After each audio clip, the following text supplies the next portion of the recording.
Então vamos lá, vamos ler aí, queridos, 1 Samuel 7, vamos pensar um pouquinho sobre o arrependimento bíblico.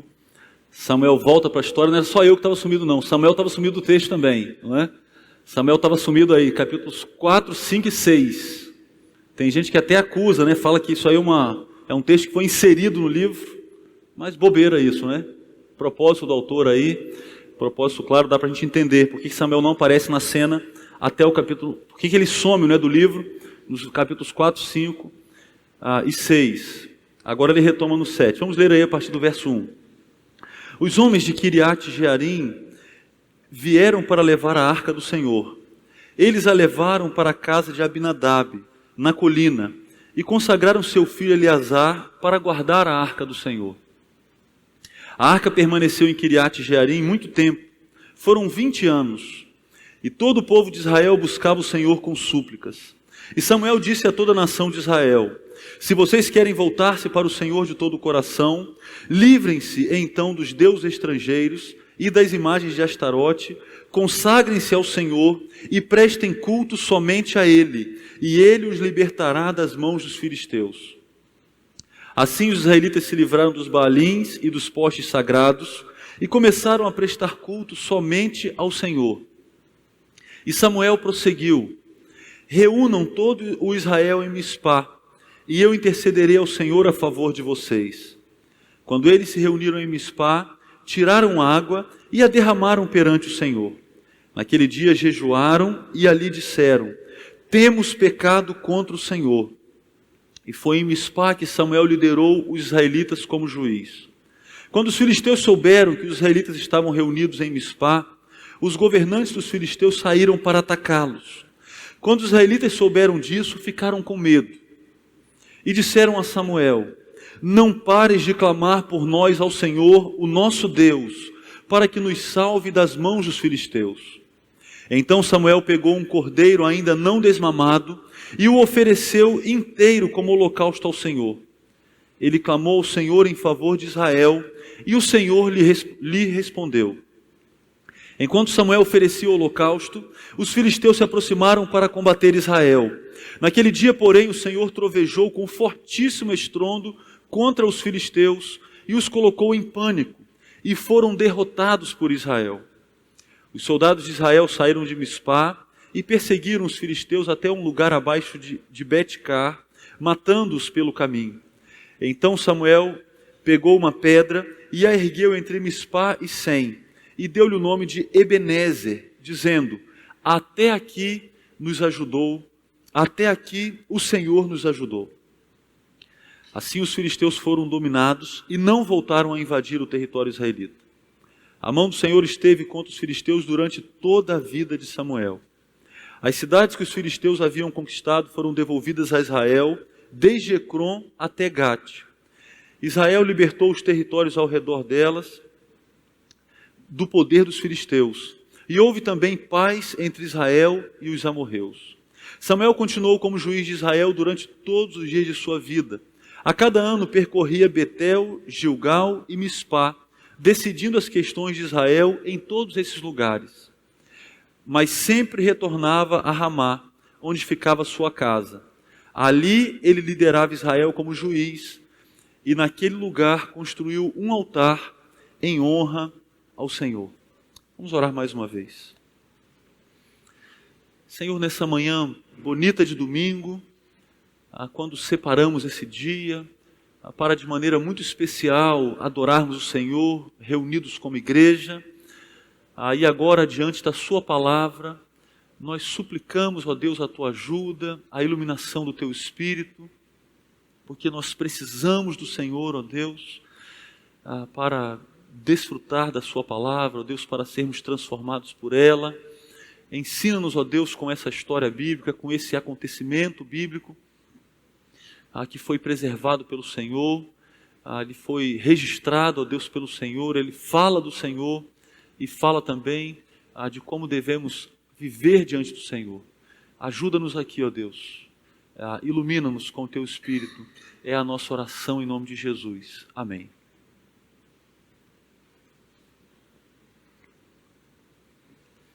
A última cena que estudamos no livro de Samuel mostrou para nós o preço alto de se apresentar diante do Deus Santo de maneira indevida. E eu penso que alguns vão lembrar disso ainda, não é?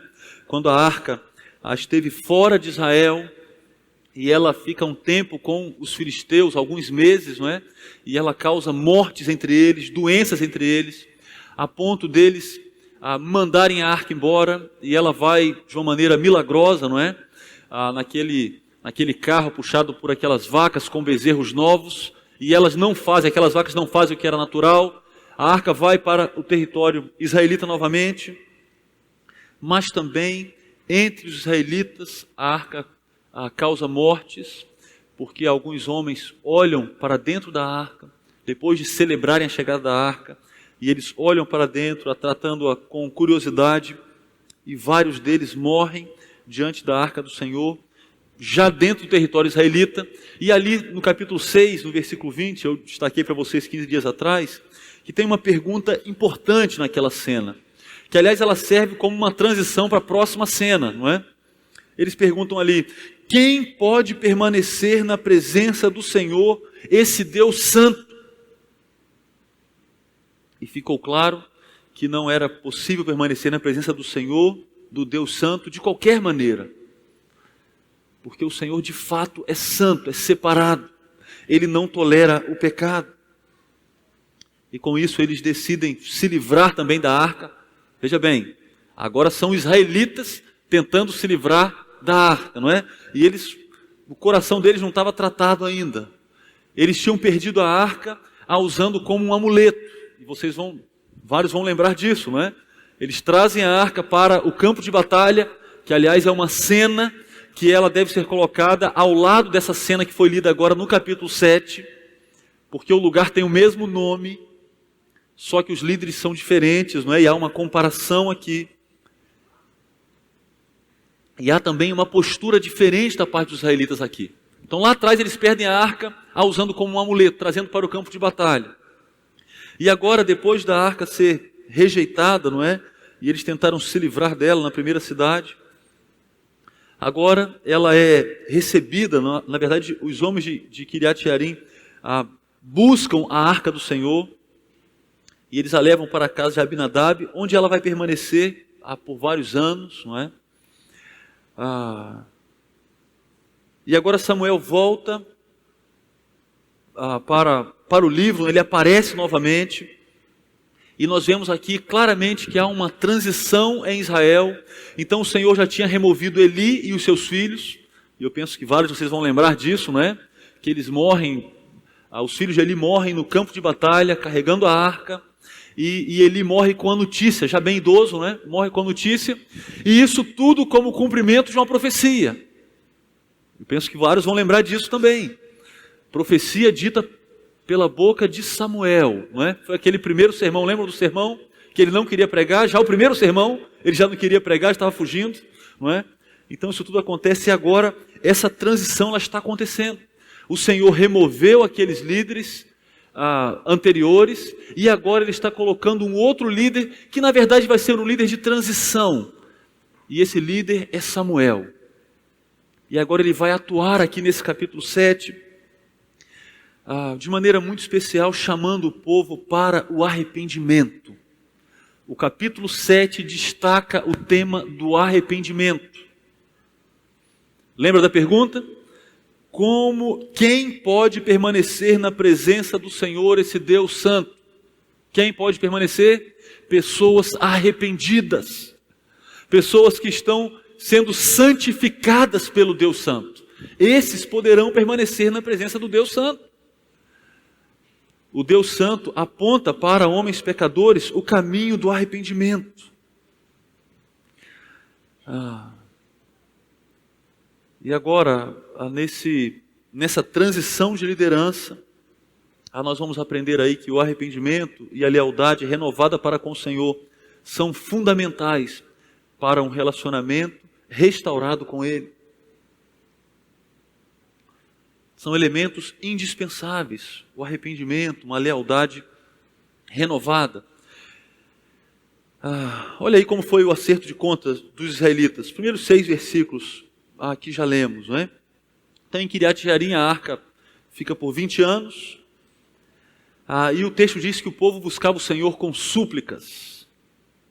O que é isso? Parece que havia aqui um sentimento da parte dos israelitas de que nem tudo ia bem. Parece que estava começando aqui uma mudança, não é?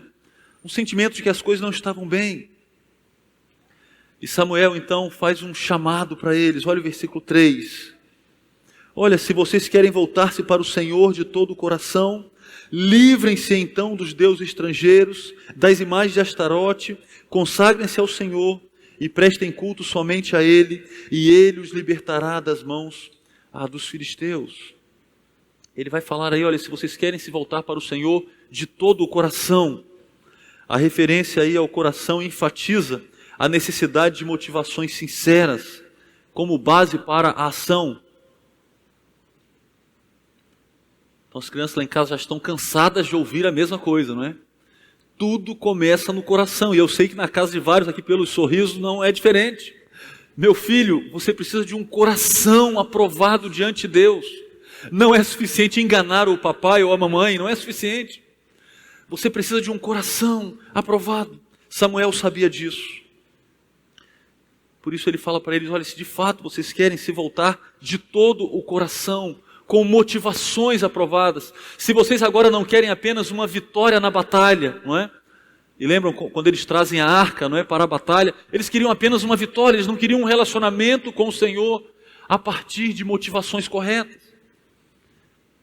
Parece que está havendo uma mudança aqui.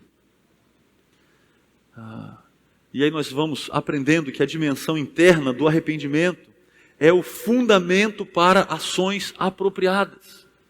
Então, quando alguém quer um relacionamento com o Senhor, mas se esse relacionamento não começa com o arrependimento, tudo o que acontece externamente tem uma base errada.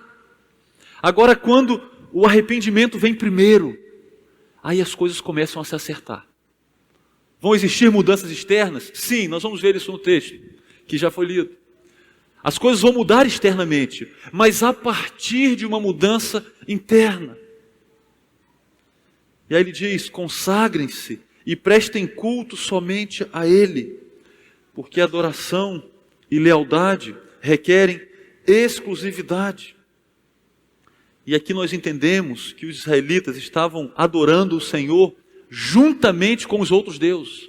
E aí você vai dizer, olha, eles tinham deixado de adorar a Deus? Não, eles não tinham deixado de adorar a Deus. O que eles fizeram então? Eles acrescentaram os outros deuses dos seus vizinhos. E alguns vão lembrar de Juízes, não é? Eles preservaram várias nações e aquelas nações serviram de tropeço para eles. Eles assimilaram os falsos deuses. Gente, a religiosidade, ela é antiga. A religiosidade, ela faz parte do ser humano, não é? As pessoas estão sempre adorando alguém ou alguma coisa. Todo mundo. As pessoas adoram. Elas se curvam diante de alguém e de alguma coisa. Os vizinhos dos israelitas também eram assim. Só que o erro dos israelitas é que eles trouxeram para a vida religiosa deles aqueles falsos deuses dos seus vizinhos. Aqueles deuses estranhos, não é? Foram trazidos. E aí o texto vai falar de Astarote, que é a esposa de Baal. Baal é famoso, não é? Nós conhecemos Baal por causa lá da história de Elias, não é? Com os profetas de Baal, Acabe, Jezabel. Vão trazer, depois de vários anos desse acontecimento aqui, eles vão trazer para Israel novamente a adoração a Baal. Então você tem, por um lado, a Baal, o deus da tempestade, da fertilidade, que trazia as chuvas. Então olha só, Catiane, né? Catiane está atenta ali. Olha só, de um lado você tem Baal, e do outro lado você tem Astarote, que é a esposa de Baal. E aí a deusa da fertilidade, representada por imagens de uma mulher nua, bem indecente, não é? E aí você pode imaginar aí, você pode ter conhecimento de que era uma adoração marcada por orgias, por prostituição, coisas terríveis, que foram acrescentadas na adoração a Deus. Coisas difíceis de imaginarmos. Fala, não, mas isso não é possível, não é? Isso foi acrescentado na adoração ao Deus verdadeiro. O estilo de vida dos cananeus, ele era totalmente oposto ao que Israel deveria apresentar na condição de povo de Deus. Mas sabe o que aconteceu? Aconteceu uma assimilação daquele modelo. Devagarzinho, não é? Por meio dos relacionamentos. Então havia uma proibição dos casamentos mistos, mas eles foram permissivos em relação aos casamentos mistos. Havia uma proibição em relação à preservação daquelas nações, mas eles foram omissos no que Deus tinha falado. O livro de Juízes apresenta isso e explica isso. E agora está aqui o povo de Deus, que continua adorando o Deus verdadeiro, mas juntamente com ele adora vários falsos deuses, que traziam para eles práticas terríveis. Porque uma adoração errada, uma teologia errada, um ensino errado, necessariamente conduz para uma vida errada. Não tem jeito. Não tem jeito. Se você compromete o ensino da igreja, comprometa o ensino da igreja, você vai comprometer a vida prática dessa igreja. Uma coisa está ligada à outra, e é o que acontece aqui.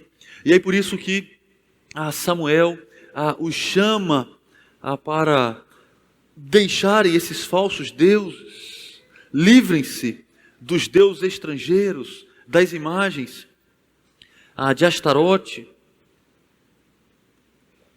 aquela religião que promovia a prostituição como forma de culto. Ele diz, olha, vocês precisam deixar isso.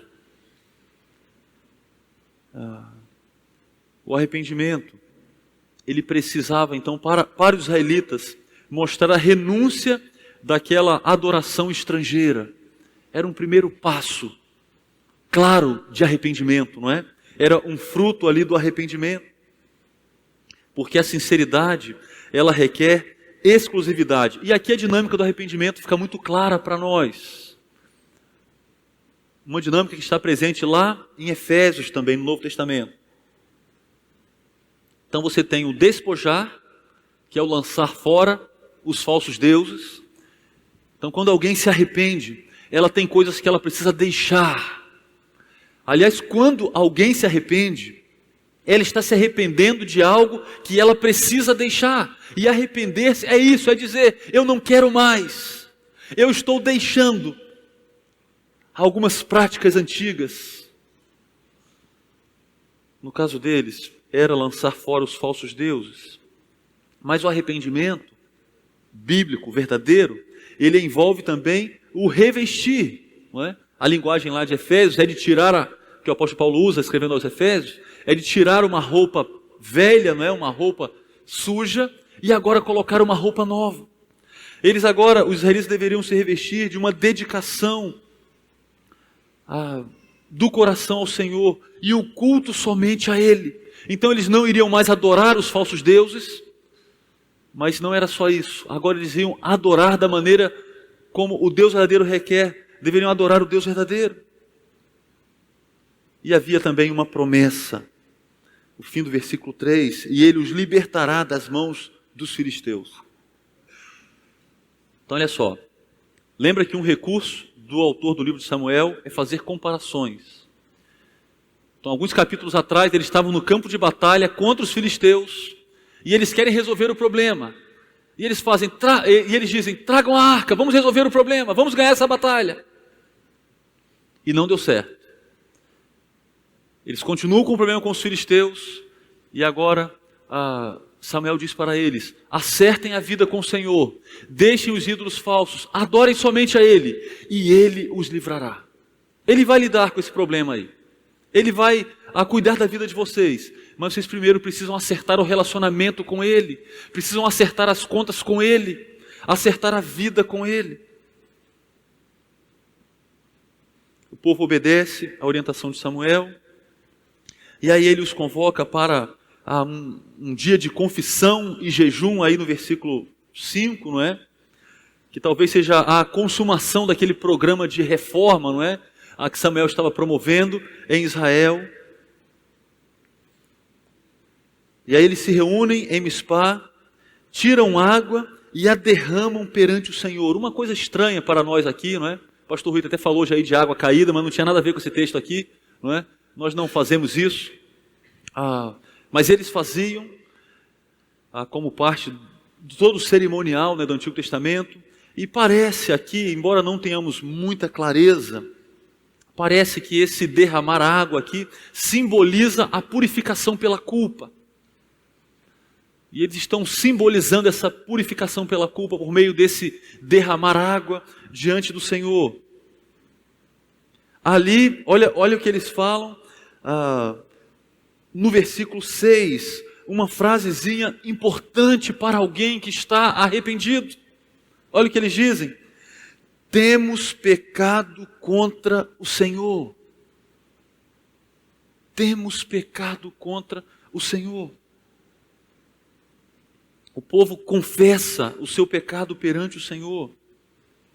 Como alguém vai se arrepender sem confessar pecados? Não é? E eu não sei como é na sua casa, não é? Mas a nossa luta é na busca pela confissão, não é? E normalmente enfrentamos resistência pela confissão do pecado, porque nós gostamos de negar que somos pecadores. Mas o fato é que nós pecamos, e o verdadeiro arrependimento, ele começa com a confissão. Ali Samuel julga os israelitas, e o seu papel como juiz envolvia uma preocupação pastoral, não é? E você vai ter um contraste muito claro entre Samuel como juiz e aqueles juízes lá do livro de Juízes, não é? Tem um contraste grande aqui, e ele tem um papel muito pastoral na pessoa de Samuel. Então essa função de juiz teve um significado, né, profético e sacerdotal. Parece que Samuel é para os israelitas um novo Moisés, não é? É um novo Moisés, comprovando assim as suas credenciais como um mediador, não é, entre Deus e Israel, não é? Um personagem importante ali que vai ungir reis. Queridos, o arrependimento e a lealdade renovada para com Deus abrem as portas para o livramento. Nós temos aqui um modelo de arrependimento. Vale lembrar que arrepender-se é mais do que chorar. Também é mais do que falar, eu estou arrependido. Arrepender-se de verdade é mais do que isso. Mas nós temos aqui também esse caminho do arrependimento. Ele traz para nós notícias boas, não é? Porque o arrependido, ele pode tomar a iniciativa do arrependimento. O arrependimento, ele começa com motivações sinceras, mas ele também envolve ações e não somente emoção. E nós somos muito apegados às emoções, não é? Muito apegados às emoções, mas na verdade o arrependimento, ele envolve ações também. Então chorar copiosamente pode sim ser o fruto de alguém arrependido, mas alguém pode chorar copiosamente sem estar nem um pouquinho arrependido. Aliás, alguém pode chorar copiosamente e você pode avaliar que essa pessoa está arrependida, mas ela pode estar chorando de raiva, de ódio. Pode ser. Pode ser. E isso acontece com a gente também, não é só com os outros não é? A essência do arrependimento é o comportamento transformado, que com frequência inclui um repúdio de práticas antigas, de comportamento antigo, de uma lealdade anterior. É muito estranho quando alguém diz que está arrependido, mas ele continua com as mesmas práticas. No mínimo é estranho, mas se formos comparar com 1 Samuel 7, nós vamos ver que talvez seja um fruto que indica que ainda faltou arrependimento. A essência do arrependimento, a ênfase sobre as ações como fruto do arrependimento verdadeiro está muito presente no Novo Testamento. Então vou ler para vocês Mateus 3,8, por exemplo, né? Deem fruto que mostre o arrependimento. Atos 26:20. Preguei em primeiro lugar aos que estavam em Damasco, depois os que estavam em Jerusalém, em toda a Judéia e também os gentios, dizendo que se arrependessem e se voltassem para Deus, praticando obras que mostrassem o seu arrependimento. A pregação do apóstolo Paulo era uma pregação, assim como a de Samuel, que chamava os seus ouvintes para o arrependimento, mas não apenas para chorar. Não, muito mais do que isso. Para que eles demonstrassem esse arrependimento de maneira prática, por meio de frutos, não é? O arrependimento resulta em adoração exclusiva ao Deus único e verdadeiro. O arrependimento também não torna ninguém imune a dificuldades. E nós vemos isso na sequência do texto. Olha para o verso 10. Enquanto Samuel oferecia o holocausto, os filisteus se aproximaram para combater Israel. Então a segunda parte dessa cena, né, aí no dia do livramento, os filisteus decidem atacar os israelitas. Eles estavam reunidos não para a batalha, eles estavam reunidos para o arrependimento, não é? Contritos diante de Deus, ouvindo Samuel, aprendendo, crescendo. Mas os filisteus ouviram que eles estavam juntos e pensaram, bom, eles estão reunidos, vem alguma coisa ruim aí. Nós podemos ser surpreendidos. Antes que sejamos surpreendidos, vamos atacá-los. Os israelitas ficam com medo, pedem que Samuel clame ao Senhor por eles, e agora eles demonstram dependência do Senhor. Mais uma vez, eles não querem simplesmente agora usar a arca, eles querem o Senhor da arca. Parece que há uma mudança aqui no coração, uma mudança de postura. Eles não querem simplesmente resolver um problema imediato. Samuel faz um sacrifício, oferece um sacrifício de um cordeiro, como uma dádiva aí para obter o favor divino. O Senhor ouve o clamor de Samuel por Israel. E parecia que os israelitas os filisteus iriam interromper a adoração. Olha aí, versículo 10. Enquanto Samuel oferecia o holocausto, os filisteus se aproximaram. E agora parece que a adoração vai ser interrompida. Mas naquele momento, naquele dia, o Senhor trovejou com fortíssimo estrondo contra os filisteus e os colocou em pânico e foram derrotados por Israel. O Senhor venceu os filisteus exatamente como havia prometido. Mas tem algo curioso aqui acontecendo. O Senhor manda uma tempestade. E embora não hajam detalhes, não é, do que aconteceu nessa tempestade, mas nós descobrimos que ela foi suficiente para deixar os filisteus em pânico, para colocá-los em fuga e para fazer com que Israel tivesse uma grande vantagem sobre eles e os perseguisse e matasse. Mas você lembra um dos falsos deuses que eles adoravam, quem era? Baal. Baal era o deus da chuva, o deus da tempestade. E agora o Senhor mostrando para eles de uma maneira muito didática. Parece que Deus está ensinando crianças, não é? Tem as professoras aqui, professores, não é, das crianças, que preparam as figurinhas, não é assim? Os cartazes. E vão e fazem as atividades. Olha, pinte aqui, não é, o cordeirinho para fixar a história. Viviane, Deus está fazendo assim com os israelitas. Dando uma atividade, só que não foi uma folhinha, foi uma tempestade que assolou os inimigos. Dizendo para eles, está vendo quem manda no tempo, está vendo quem manda na chuva, está vendo quem manda nos raios, nos trovões. Não é Baal, aquele Deus que vocês estavam inserindo na adoração a mim. Sou eu, o verdadeiro Deus. E Ele está de maneira didática, paciente, ilustrativa, está ensinando os israelitas. De maneira perseverante também. E agora Israel sai atrás dos filisteus e os persegue. Antes eles foram massacrados pelos filisteus com arca e tudo. Milhares de israelitas morreram. Agora não. Agora a cena foi invertida. E eles estão num lugar que também se chama Ebenezer. Aliás, vamos falar sobre esse nome agora, não é? Mas eles têm uma liderança diferente. E eles se apresentam diante de Deus com uma postura diferente. e Deus age em favor dos seus. O nome do lugar marcou a ação do Senhor. Ebenezer, pedra de ajuda. Um lembrete para o povo de que o Senhor ajudou o seu povo, dando-lhe a vitória. O Senhor usa Samuel para subjugar os filisteus diante dos israelitas. As cidades importantes dos filisteus são devolvidas para Israel. Os amorreus, que o texto se refere aí no versículo 14, não é? Aqui é uma referência geral para os cananitas, também deixaram de importunar Israel por vários anos.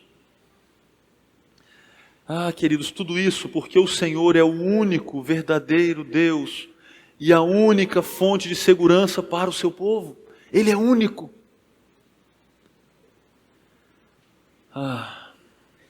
À luz do caráter único do Senhor, não faz sentido Israel adorar deuses estrangeiros. Faz todo sentido seguir o Senhor, pois nele eles encontram verdadeira segurança. Então não há espaço para algo muito praticado hoje, não é? Que é o sincretismo, essa mistura de religiões, de crendices. Não há espaço para isso, não. Porque o verdadeiro Deus é quem conduz em segurança o seu povo. Então não vale, na hora da dificuldade, apelar para qualquer coisa, não é? Não vale. E o texto termina descrevendo o ministério de Samuel. Ele, por muito tempo, ele exerce a sua função de juiz, e ele vai percorrer o centro de Israel, destaca aí 3 cidades, não é? Decidindo questões. Então ele resolvia questões legais. Ele era uma espécie de governador, né, como Moisés, como já foi dito, designado e equipado pelo Senhor para manter Israel num relacionamento correto com o Senhor e na dependência dos recursos do Senhor. Então lembre disso, porque nós estamos diante aqui de um texto que vai nos preparar para a próxima cena, que na semana que vem a gente chega nela, se Deus permitir, não é? Então Samuel está aqui, exercendo um bom ministério para os israelitas, conduzindo os israelitas, ajudando-os no relacionamento com o Senhor. E a adoração era algo central na sua vida. É o que você lê aí no fim do versículo 17. Diz que em Ramá ele construiu um altar em honra ao Senhor. Queridos, arrependimento e lealdade renovada para com o Senhor são fundamentais para um relacionamento restaurado com Ele. Falar de arrependimento é falar da dinâmica da vida cristã, não é? Então, alguém pode pensar aqui, eu ainda não tenho uma vida com Cristo. Querida, sua vida com Cristo vai começar a partir do arrependimento verdadeiro. Você precisa se arrepender da vida que você tem levado e se voltar para Cristo. É assim, veja bem, você pode pensar em muitas coisas. Nada do que você vai pensar substitui a necessidade do arrependimento verdadeiro. Não estamos falando de remorso, não estamos falando de uma consciência culpada num domingo à noite ou numa sexta-feira à noite. Não, nós estamos falando do arrependimento verdadeiro, que envolve mudança de direção, que envolve abandono de práticas antigas, que envolve abandono de deuses falsos e que requer voltar-se para o Deus verdadeiro, para o Filho de Deus, que pode transformar o seu coração. Mas outros, e eu penso que naturalmente é a maioria, né, vai dizer, mas eu já tenho um relacionamento com Cristo, e para mim, o arrependimento faz parte da dinâmica da vida cristã, porque nós continuamos pecando. Então esses dias tem estado em minha mente, 1 João 1, 8 e 9. Aqueles que negam que pecam, esses mentem. Em contrapartida, se confessarmos os nossos pecados, Ele é fiel e justo para nos perdoar os pecados e nos purificar de toda a injustiça. Como nós vamos desfrutar desse perdão diário de Cristo, que renova a nossa vida cristã? Por meio do arrependimento bíblico, que envolve repúdio de práticas antigas e que envolve práticas novas, como o apóstolo Paulo escreve, não é? Então, aquele que furtava, ele exemplifica lá, não é? Não furte mais. Antes, trabalhe para que tenha para o sustento próprio e tenha também para repartir.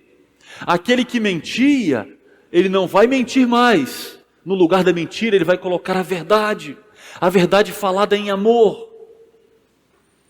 Esse é o arrependimento bíblico que nós precisamos para termos uma vida cristã vibrante com o Senhor e desfrutando, não é, de maneira plena do cuidado dele conosco.